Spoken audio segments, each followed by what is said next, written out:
I got these 2 styrofoam blocks that I'm going to use to hold up this ratchet strap when I move it further back, so that it helps hold up the swing keel better and doesn't interfere with the companionway hatch.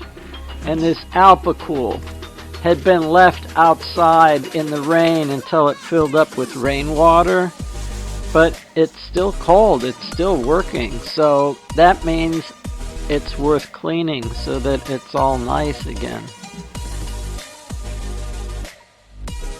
And I've got fresh ropes for pretty much everything on the boat.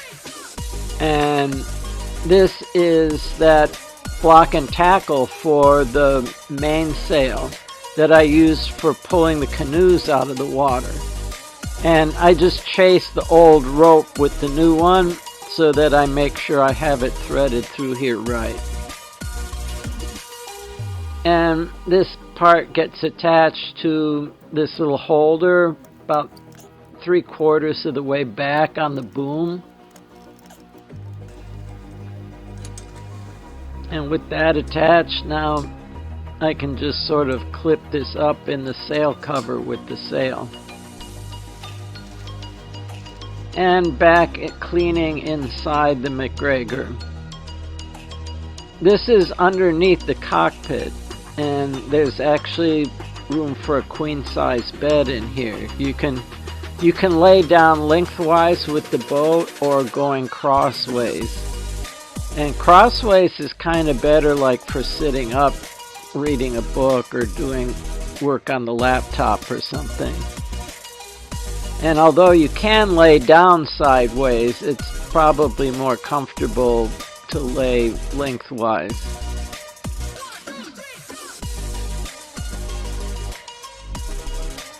And after cleaning the cushions and stuff for the bed, there's once again sand all over the boat. So once again I can clean everything, and actually the floors really haven't been properly cleaned yet. So there's a couple pieces of plastic under here to clean. And after sweeping up, I find that like a brush works really good for the non-skid, which has like these diagonal rows of little tiny pyramids. And it's hard to really clean.